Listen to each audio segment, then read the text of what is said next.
समय की बात है। जयदेवपुर नाम का एक सुंदर सा गांव हुआ करता था। गांव में दो भाई रहा करते थे, जेठालाल और पोपटलाल। जेठालाल बहुत ही धनवान व्यक्ति था। उसके पास धन दौलत की कोई कमी नहीं थी। और उधर उसका छोटा भाई पोपटलाल बहुत ही गरीब व्यक्ति था। पोपटलाल दिन भर अपने छोटे से खेत में मजदूरी करके अपने घर का गुजारा किया करता था। दोनों के माता पिता का देहांत हो गया था।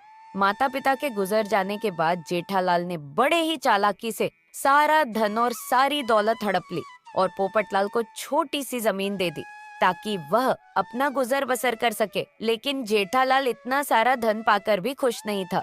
उसके मन के कोने कोने में धन की चाह भरी हुई थी। उसके पास जितना ही धन था उसे उतना ही कम दिखाई पड़ता था और उसकी नजर अब अपने छोटे भाई पोपटलाल की जमीन पर थी। जेठालाल किसी भी तरह अपने छोटे भाई पोपटलाल की जमीन हड़पने की फिराक में था, क्योंकि पोपटलाल की जमीन बहुत ही ज्यादा उपजाऊ थी। उसमें अच्छी खासी फसल बिना खाद या बिना कुछ ज्यादा मेहनत के ही हो जाती थी। जमीन से उपजा फसल से पोपटलाल के घर का गुजारा और उसके बेटे की पढ़ाई लिखाई अच्छी खासी चल जाती थी और उन्हें किसी चीज की कमी नहीं होती थी। पोपटलाल उसी जमीन के बदौलत ही अपने बेटे को शहर में पढ़ा रहा था। ऐसे ही जेठालाल एक दिन पोपटलाल के पास आता है। पोपटलाल अपने खेतों में काम कर रहा होता है। अरे पोपटलाल, कैसे हो भाई? मैंने सुना है कि तुम अपने बेटे को शहर में पढ़ा रहे हो और इतनी थोड़ी सी जमीन में खेती कर रहे हो। बताओ, इतनी कम जमीन में खेती करके भला तुम अपने बेटे को कैसे पढ़ा पाओगे? उसके खर्चे के लिए भला पैसे कैसे जोड़ पाओगे? क्या तुमने सोचा है कि इस शहर में कितने ज़्यादा खर्चे रहते हैं? वह तो है भैया, आप बात तो ठीक ही कर रहे हो, पर मैं कोई ना कोई इंतज़ाम तो कर ही लूँगा। अगर कोई इंतज़ाम नहीं कर पाया तो मैं सरकारी लोन ले लूँगा, लेकिन मैं अपने बेटे को पढ़ा लिखा कर एक बड़ा आदमी बनाऊँगा। उसे मैं अपनी तरह मज़दूर नहीं बनने दूँगा, ताकि मेरी तरह वह दर-दर की ठोकरें ना खानी पड़े। अरे मेरे छोटे भाई पोपटलाल, कैसी बात कर रहा है तू? मेरे होते हुए कहीं और जाकर पैसे क्यों मांगेगा और क्यों लोन लेगा? अभी तुम्हारा बड़ा भाई जेठालाल जिंदा है और जब तक मैं जिंदा हूँ, मेरे होते हुए ऐसा कभी नहीं होगा कि तू और कहीं जाकर पैसे मांगे। आखिर मैं तुम्हारे कब काम आऊँगा? भैया, आप क्या कहना चाहते हो? मैं कुछ समझ नहीं पा रहा हूँ। मैं तो बस इतना कहना चाहता हूँ कि तुम अपने बेटे की पढ़ाई के लिए मेरे होते हुए किसी और से पैसे क्यों मांगोगे? भला मैं तुम्हारे साथ कब काम आऊँगा? भला मेरे होते हुए तुम किसी और से पैसे मांगोगे? क्या तुम मुझे अपना बड़ा भाई नहीं समझते हो? आखिर मैं तुम्हारा बड़ा भाई हूँ। मैं तुम्हारी मदद करूँगा। मैं दूंगा तुम्हें पैसे।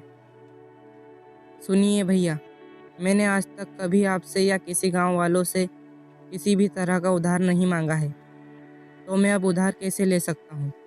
अरे नहीं नहीं, कोई बात नहीं। तुम मेरे छोटे भाई हो।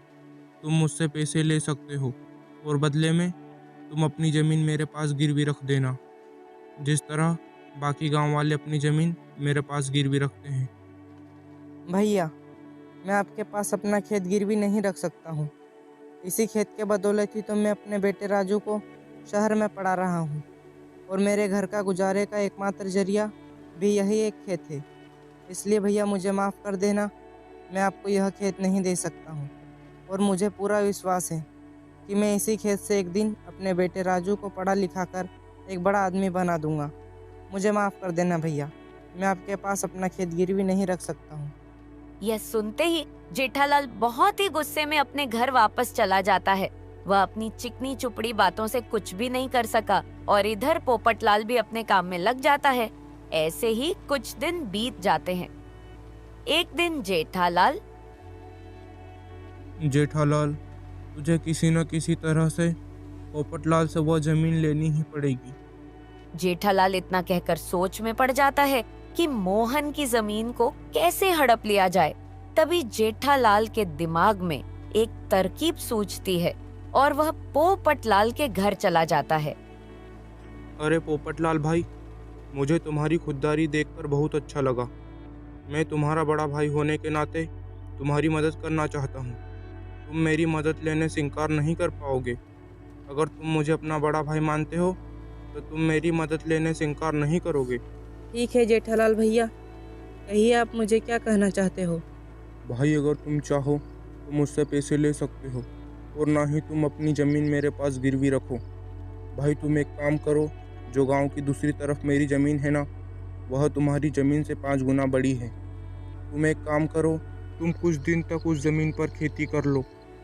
उस खेत में हमेशा फसल अच्छी होती है, उससे तुम्हें काफ़ी मुनाफा होगा, और उससे मिले पैसे से तुम अपने बेटे की पढ़ाई पूरी कर पाओगे। और इसके बदले मुझे कुछ नहीं चाहिए, बस एक छोटी सी बात है कि जब तक तुम मेरी ज़मीन पर खेती करोगे, तब तक मेरी ज़मीन तुम्हारे पास रहेगी और तुम्हारी ज़मीन मेरे पास रहेगी। अच्छा ठीक है भैया, मुझे आपकी बात मंजूर है। आप जैसा कह रहे हैं मैं वैसा ही करूँगा। मैं आपकी ज़मीन पर इस बार खेती करूँगा। पोपटलाल ना चाहते हुए भी बड़े भाई जेठालाल की बात मान जाता है। जेठालाल बड़े ही चालाकी के साथ अपने छोटे भाई पोपटलाल से जमीन के कागजों पर उसका अंगूठा लगवा लेता है। क्योंकि पोपटलाल को पढ़ना लिखना नहीं आता था, इसलिए वह उन बातों से अनजान था कि उन कागजों पर क्या लिखा है। ऐसे ही कुछ समय बीत जाता है। ऐसे ही एक दिन पोपटलाल खेत पर काम कर रहा होता है। अरे चल भाई पोपटलाल, आज का काम पूरा हुआ। मैंने बाजार से लाए सारे पौधों को खेत में लगा दिया है। देखो तो कितने हरे भरे और सुंदर सुंदर दिख रहे हैं। बस कल सुबह का इंतज़ार है। मैं कल सुबह आकर इन्हें फटाफट सींच दूंगा। चलो अब मुझे भी घर चलना चाहिए। दिन भर खेत में काम करते करते मैं बहुत थक गया हूँ, और मुझे बहुत ज़ोरों की भूख भी लग रही है, इसलिए मुझे अब चलना चाहिए। आज भाग्यवान को बोलूँगा मस्त पालक और पनीर की सब्ज़ी बनाए, फिर मैं खाना खाकर चैन की नींद सोऊंगा। चलो भाई, अब मुझे भी घर चलना चाहिए। इतना कहकर पोपटलाल खुशी खुशी अपने घर चला जाता है।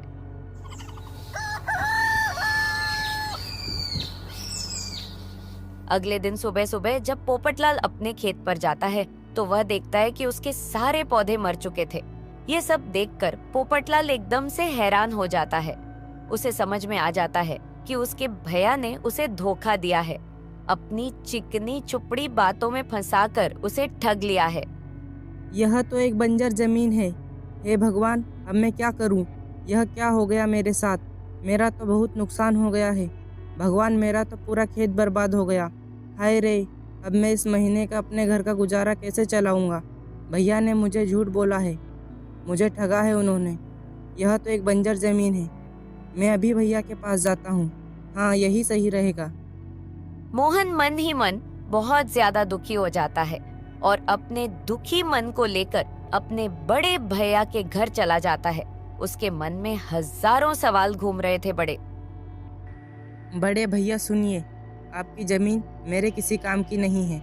वह ज़मीन एक बंजर ज़मीन है, इसलिए आप कृपया करके मेरी ज़मीन मुझे वापस लौटा दीजिए।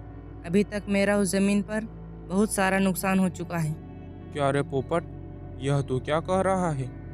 और पहले तू यह बता कि तू किससे पूछकर अंदर आया? और तुम यह मत भूलो कि तुमने अपनी मर्जी से इन कागजों पर अंगूठा लगाया है, और उन कागजों पर साफ साफ लिखा था कि तुम्हारी ज़मीन अब मेरी है, और वह भी तुम्हारी मर्जी से। हम दोनों ने अपनी ज़मीन अदला बदली कर ली है। अब तुम्हारा इस ज़मीन पर कोई अधिकार नहीं है। अब वह ज़मीन सिर्फ मेरी है। इसलिए अपनी खैरियत चाहते हो तो तुम यहाँ से चले जाओ और जाकर अपनी उस बंजर ज़मीन पर खेती करो। चल अब निकल यहाँ से, और दोबारा यहाँ दिखा और ज़मीन लेने की बात की तो मैं तुम पर पुलिस केस कर दूंगा। सारे कागजात पर पोपटलाल का अंगूठा लगने के कारण पोपटलाल कुछ नहीं कर पाया और मायूस होकर घर लौट आया। पोपटलाल मन ही मन बहुत ही ज्यादा दुखी था। ऐसे ही दिन बीतने लगते हैं और एक दिन राजू अपने पिताजी के पास पढ़ाई की फीस के लिए फोन करता है। पिताजी, महीना पूरा हो गया है, फीस देने का समय आ गया है, इसलिए मेरी फीस भिजवा दीजिएगा। बेटा मुझे माफ़ कर दो, अभी घर में कुछ समस्या आ गई है, इसलिए मैं तुम्हारी फ़ीस अभी नहीं भेज पा रहा हूँ। मैं क्या करूँ, घर की स्थिति बहुत ही ख़राब हो गई है। घर का गुजारा चलाना ही मुश्किल हो गया है। मुझे माफ़ कर देना बेटा। अब मैं तुम्हारी आगे की पढ़ाई के लिए पैसे की व्यवस्था कहाँ से करूँ? मुझे कुछ भी समझ में नहीं आ रहा है कि तुम्हारी आगे की पढ़ाई मैं कैसे करवाऊँ। मेरे पास पैसे का कोई भी स्रोत नहीं है। पर राजू के बार बार पूछने पर पोपटलाल सारी बात अपने बेटे को बता देता है। वह अपने बेटे को इस बात की जानकारी नहीं देना चाहता था, क्योंकि वह घर की परेशानी बेटे को बताकर उसे परेशान नहीं करना चाहता था। पढ़ाई की फीस समय पर न मिलने के कारण राजू को अपनी पढ़ाई बीच में ही छोड़नी पड़ती है। अच्छा ठीक है पिताजी, मैं कल ही गांव आता हूँ। देखते हैं मिलकर क्या कर सकते हैं। आप चिंता ना करें, मैं कल ही आ रहा हूँ।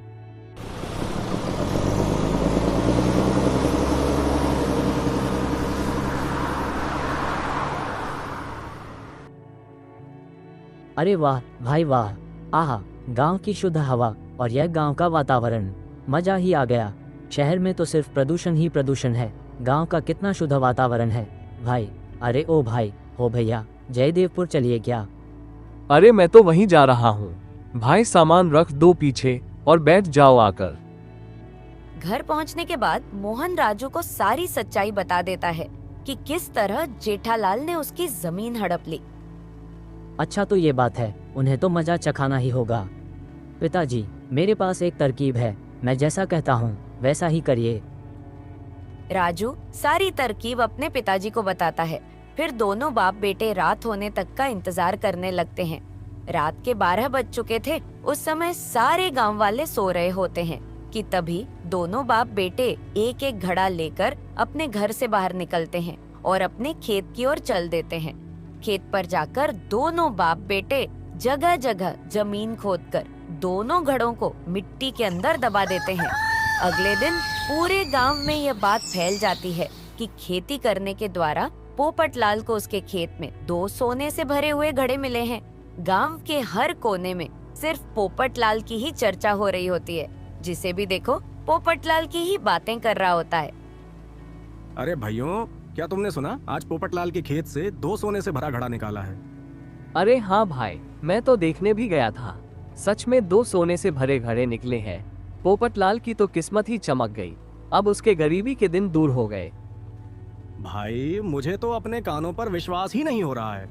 अरे भाई, मगर वह तो एक बंजर जमीन थी ना, वहां तो कुछ भी नहीं उगता था। वहां तो कोई भी फसल लगाने में वह फसल ही मर जाती थी। तो खजाना कैसे निकल गया? अरे ओ हरी भाई, खजाना ऐसे ही जगहों में तो निकलते हैं। पोपटलाल उन सिक्कों को बेचकर तो बहुत ही अमीर हो जाएगा। पोपटलाल तो अब इस गांव का बहुत ही अमीर व्यक्ति बन गया है। उस पोपटलाल को तो अब किसी चीज की कमी ही नहीं होगी। यह बात जब जेठालाल के कानों तक पहुंचती है, तब जेठालाल यह बात सुनकर बहुत ही ज्यादा बौखला जाता है। आखिर कैसे ऐसा हो सकता है? उस बेकार से बंजर जमीन में सोने से भरा घड़ा कैसे निकल सकता है, और वह भी 2-2? जेठालाल, उस बंजर जमीन में और भी खजाना हो सकता है। मतलब जेठालाल, इससे पहले कि पोपटलाल उस जमीन से सारे सोने के घड़े निकाल ले, वह तुझे जमीन पोपटलाल से लेनी ही पड़ेगी। जेठालाल बौखलाए हुए तुरंत पोपटलाल के घर चला जाता है। अरे पोपटलाल भाई, मुझे मेरी ज़मीन वापस चाहिए।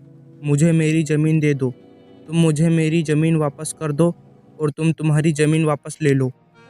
हमने तो वह ज़मीन आपस में अदला बदली कर ली थी ना, और अब मेरी ज़मीन आपकी है और आपकी ज़मीन मेरी है, और आप ही ने तो मुझसे कागजात पर अंगूठा लगवाया था, और अब आप ही भला वह ज़मीन मुझसे मांग रहे हैं।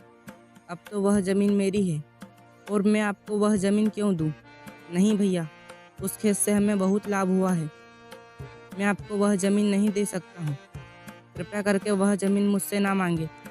अरे मेरे छोटे भाई पोपटलाल, मैं तो उस दिन तुमसे मजाक कर रहा था, ताकि तुम उस ज़मीन पर खूब मेहनत करो और फसल उगाकर अपने बेटे की आगे तक की पढ़ाई करवा सको। और यह देखो, यह रहे उस ज़मीन के कागजात। तुम इन कागजातों को रख सकते हो और तुम मुझे अब मेरी ज़मीन वापस कर दो। राजू जेठालाल की सारी बातें सुनकर बोलता है, आपको आपकी जमीन वापस मिल जाएगी, पर जमीन वापस करने से पहले मेरी एक शर्त है, वो आपको माननी पड़ेगी। क्या क्या शर्तें हैं? अरे राजू बेटा, मुझे तुम्हारी सारी शर्तें मंजूर हैं। बस तुम मेरी ज़मीन मुझे वापस कर दो। मैं तुम्हारी हर शर्तें मानने के लिए तैयार हूँ। आपको हमारी जमीन और उसके कागजात वापस करने होंगे, और आपको वो जमीन लेने के लिए हमें 10 लाख रुपए भी हमें देने होंगे, तभी हम आपको वो जमीन वापस देंगे, और यह सारे काम कागजात पर लिखित होगा। तभी जेठालाल मन ही मन सोचता है, इन दोनों बाप बेटों को क्या पता कि उन सोने के सिक्कों की कीमत कितनी है। यह बाप बेटे दोनों ही बेवकूफ़ हैं। यह सिर्फ 10 लाख के पीछे पड़े हैं, बेवकूफ़ कहीं के। मैं उन सोने के सिक्कों को बेचकर एक ही दिन में करोड़पति बन जाऊंगा। हा हा हा। बेटा, मुझे तुम्हारी सारी शर्तें मंजूर है। अच्छा तो ठीक है, अब मैं घर चलता हूँ। मैं कल ही तुम्हारे सारे पैसे दे दूंगा और तुम्हारे सारे कागजातों पर साइन भी कर दूंगा। अगले दिन जेठालाल सुबह सुबह ही पोपटलाल के घर पहुंच जाता है और सारे कागजों पर साइन कर देता है और इसके साथ ही साथ पोपटलाल को 10 लाख रुपए भी दे देता है। सारी प्रक्रिया पूरी हो जाने के बाद जेठालाल तुरंत ही अपने नौकर गुजिया को लेकर खेत पर पहुंच जाता है। सुनो गुजिया, पूरा खेत खोद डालो और मुझे तुरंत ही सोने से भरा घड़ा निकाल दो। जी मालिक, मैं अभी सारे खेत को खोद डालता हूँ और सारे सोने से भरे घड़ों को निकाल कर आपको देता हूँ। गुजिया खेत की खुदाई करना शुरू कर देता है और धीरे धीरे करके वह पूरा खेत खोद डालता है, लेकिन उसे कुछ भी नहीं मिलता है। यह देखकर जेठालाल बहुत ही चिंतित होने लगता है। गुजिया, देखो कुछ मिला क्या? नहीं मालिक, अभी तक तो कुछ भी नहीं मिला है। मैंने तो पूरा खेत खोद दिया है। बेचारा जेठालाल अपने आप को कोसने लगता है। हे भगवान, यह क्या हो गया? मुझे तो कुछ भी नहीं मिला, एक सोने का सिक्का तक नहीं मिला। मुझे तो उन बाप बेटों ने बहुत ही आसानी से मूर्ख बना दिया। साथ ही जमीन के कागजात के साथ मेरे 10 लाख रुपए भी ले लिए मुझसे। हाय रे, मैं तो टूट गया, बर्बाद हो गया। मैंने पोपटलाल के साथ बुरा किया, इसलिए मेरे साथ भी बुरा हो गया। अब मैं क्या करूं? पोपटलाल ने दोनों घड़ों में नकली सोने के सिक्के डाला हुआ था, जो वह राजू शहर से लाया था। तो दोस्तों, अगर यह कहानी आपको पसंद आई हो तो वीडियो को लाइक और हमारे चैनल दिलचस्प कहानी टीवी को सब्सक्राइब जरूर करें, ताकि हमारे वीडियो आपसे छोटे ना धन्यवाद मिलते एक नए वीडियो के साथ।